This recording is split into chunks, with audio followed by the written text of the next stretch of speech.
શ્રી ગણેશાય નમઃ. મંગળ વક્રી થઈ અને માર્ગી બનીને તમારી વૃષભ રાશિને કેવું ફળ આપનારા થશે? મંગળ માર્ગી ક્યારે બને છે? શું તમારી કુંડલીમાં મંગળ દોષ છે? તમે કેવી રીતે જોશો? તેમજ મંગળ દોષનું નિવારણ કરવા માટે તમે શું કરશો? તેના ઉપાય કયા છે? તમે કયો મંત્ર જાપ કરશો અને કેટલી સંખ્યામાં એ મંત્ર જાપ કરવાનો છે તે વિશેની માહિતી આપણે જાણીશું. તો વૃષભ રાશિ અક્ષર ભવૌ. તમારી શુક્રની અધિપત્યવાળી વૃષભ રાશિ માટે મંગળ માર્ગી બનીને તમારી રાશિથી બીજા ભાવ ઉપર રહેશે. બીજા ભાવ એ ધન અને કુટુંબનું સુખ જોવાશે. તમે જુઓ તો મંગળ જે છે ને એ 24 ફેબ્રુઆરીએ માર્ગી બને છે, જે તમારી વૃષભ રાશિ માટે બીજા ભાવના થાય છે. તમારી રાશિથી બીજા ભાવના થતાં ધન કુટુંબ સુખ તમને સારું જોવાશે.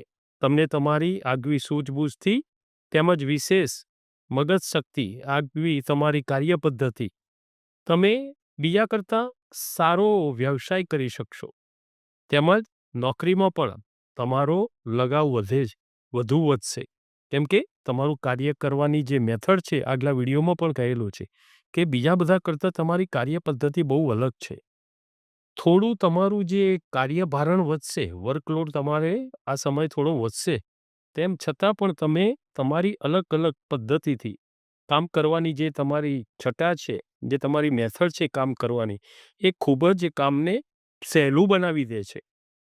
કોમ્પ્લિકેટિવ કાર્ય હોય કે તો બી તમે તમારી મેથડથી એને સહેલું બનાવી શકો છો. તમારી કાર્ય પદ્ધતિ તમને સારું પરિણામ અપાવે છે અને એનાથી તમારું આગવું નામ તમારું બને છે. તમારી પ્રતિષ્ઠા, તમારી ઇમેજ અને તમારે સુપિરિયર જે તમારા હોય એના આગળ તમારું અલગ વર્ચસ્વ બની રહે છે. અને અહીં મંગળ તમને ખાસ તમને કહું તો તમને રોકાણથી લાભ અપાવશે. તમે જે રોકાણ કર્યા હોય ને, આગળના કરેલા રોકાણથી એ તમને સારો એવો ફાયદો થતો જોવાશે. અને તમે ધારેલા કાર્ય જે તમે છે એ તમે કરી શકશો. અહીંયા તમને એમ થશે કે રૂકાવટવાળા જે કાર્યો હતા ને એ પણ હવે સોર્ટ આઉટ થશે. ન વિચારેલા કાર્ય જે હતા કે આ તો ખ્યાલ જ નહોતો, પણ આ વસ્તુ પણ થઈ ગઈ. આવી રીતે દરેક વસ્તુથી તમને આર્થિક સોર્સ સારા એવા તમે પ્રાપ્ત કરી શકશો. એમ જોઈએ તો આ ધન ભાવનો જે મંગળની જે માર્ગી બનીને છે ને, એ તમને આર્થિક રીતે સારું સ્તોત્ર આપશે. અહીંયા તમને ઘર પરિવારથી પણ પહેલાં કરતાં સારું જોવાશે. જે બધું એનું જે ટેન્શન હતું એ ધીરે ધીરે હળવું થતું જોવાશે. પ્રેમ ભાવ તમને મળી રહેશે. અહીંયા ફક્ત તમારે વાદ વિવાદમાં ન ઉતરવું. કોઈના જોડે કોઈ પણ વાત કરતો હોય ને તો એના જોડે એની વાતમાં એક્સેપ્ટ થઈ જગ્યા છોડી દેવી, વાદ વિવાદ ન કરવું, એવી સલાહ ખાસ છે. કેમ કે અહીંયા જો તમારે કુંડળી જોઈ લેવાની તમારી, એમાં જે પ્રથમ જન્મ કુંડળીમાં 1, 4, 7, 8 અને 12મા સ્થાને જો મંગળ હોય તમારી કુંડળીમાં, તો મંગળથી દોષિત માંગલિક કુંડળી ગણાશે. આ માંગલિક કુંડળીને કારણે અહીંયા ઘરમાં તણાવ, ઝઘડો, કંકાસ, અહીંયા ગુસ્સો આવવો, ઋણ વધે, લોન વધી જાય અને વિવાહિત જીવનમાં પણ થોડો કંકાસ, લગ્નમાં પણ થોડું વિલંબ થાય. ઘર સારું હોય, આપણે વ્યક્તિ પણ સારા હોય, પણ યોગ્ય પાત્ર મળવામાં વિલંબ જોવાય. રક્ત સંબંધિત આરોગ્ય પીછે થોડી તકલીફ ઊભી થાય. મિત્રોમાં તમને નાના મોટા દોષો જોવાની ઈચ્છા થાય કે પેલામાં આ દોષ છે, મારા મિત્રને લાયક નથી, એમ તમે એના છિદ્રો જોવાની, એના દોષો જોવાની ઈચ્છા થાય. ભાઈઓથી પણ અમુક અણબનાવ બને. આ બધું મંગળનું જ્યારે નેગેટિવ પ્રભાવ હોય છે, એ મંગળ દોષ હોય તો આ બધી વસ્તુઓ પ્રબળ બનતી હોય છે. તો તમારે આવું કદાચ હોય કુંડળીમાં, તો એનું નિવારણ શું કરવાનું? તો આપણી શક્તિ મુજબ દાન કરવાનું, જેનાથી મંગળનું શુભ ફળ તમે સારું ફળ તમે પ્રાપ્ત કરી શકો. મંગળ દોષના નિવારણ માટે તમારે તો સૌ પહેલા યજ્ઞને શ્રેષ્ઠ કીધું છે. મંગળ શાંતિનો યજ્ઞ, શિવ યજ્ઞ કરો ને એમાં મંગળ શાંતિ કર્મ કરાવવું. પછી દાન કીધું છે, આપણી શક્તિ મુજબ દાન કરવું. લાલ વસ્ત્રનું દાન ખાસ શ્રેષ્ઠ કીધું છે. વસ્ત્રનું દાન કરો, એમાં લાલ કલરનું વસ્ત્ર હોય તો બહુ શ્રેષ્ઠ. કેમ કે મંગળને પ્રિય જે કલર છે ને એ લાલ કલર છે. કેમ કે એ રક્તના કારક છે. મંગળ એ પરાક્રમના કારક છે.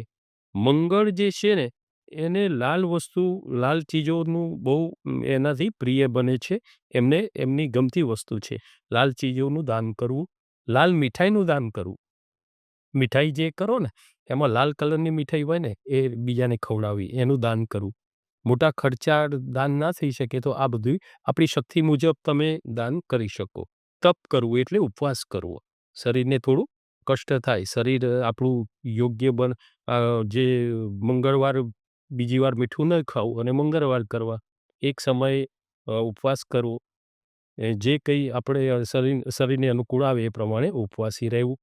હનુમાનજીના દર્શન કરવા મંગળવારે તો ખાસ. સવાર સાંજ હનુમાન ચાલીસા કરવી. આ બધું મંગળ દોષ હોય ને, મંગળ નેગેટિવ જે ઉર્જા આપતા હોય ને, ત્યારે આ બધા એના નિવારણો કરવા. આમાંથી જે કોઈ એક કરતાં વધારે કરો તો વધુ ફળ મળશે. મંગળવારે પહેલાં વડીલો છે ને લાપસી બનાવતા હતા. તો આવું બને ને, આપણે જો ઘરમાં કોઈ જાણતું હોય તો એ પણ કરવી.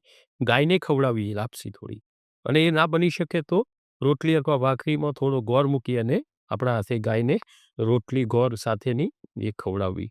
ભૂમિપુત્ર છે મંગળ જે છે ને, એટલે મંગળવારે ભૂમિમાં માટી ન ખોદવી, ખાડો ન કરવો. એટલે કેમ કે મંગળ ભૂમિપુત્ર કયા છે. મહત્વનું છે કે મંગળના જાપ કરવા ખાસ મહત્વનું. જાપ તો એમ થાય કે કેટલા કરવાના, તો એવું કહેવાય છે કે મંગળના 40,000 જાપ કરવા પડે. તો એમ થાય કે કયો મંત્ર કરવાનો, તો આપણે એનો બીજ મંત્ર છે ઓમ ક્રામ ક્રીમ ક્રોમ સહ ભૌમાય નમઃ. આ મંત્રના આપણે જાપ કરો તો પણ એનાથી સારું જોવાય છે. આ ઉપરાંત મંગળ દોષનું નિવારણ કરવાથી આપણા કુંડળીમાં મંગળનું સુફળ પ્રાપ્ત થાય છે. જેનાથી તમારો આત્મવિશ્વાસ એમ થાય કે આ બધું કરીએ એનાથી આપણને શું ફળ મળે, તો આપણી પોઝિટિવિટી વધે, આપણો આત્મવિશ્વાસ વધે, આપણો કાર્ય કરવાનો ઉત્સાહ, જોશ, ઉમંગ, ઉર્જા એમાં વધારો થાય. કેમ કે મંગળ છે ને એ ઉર્જાનું સ્તોત્ર છે. એ ભાઈઓનું સુખ આપે છે. ભાઈઓથી સંબંધ સારા થાય, પછી મિત્રોથી પણ સારું જોવાય. એક રાજા જેવી જિંદગી તમે જીવી શકો. મંગળ સારું ફળ આપે ને, તો સમજો કે એક રાજા જેવી જિંદગી જીવતા હોય ને એવું તમે અનુભવો.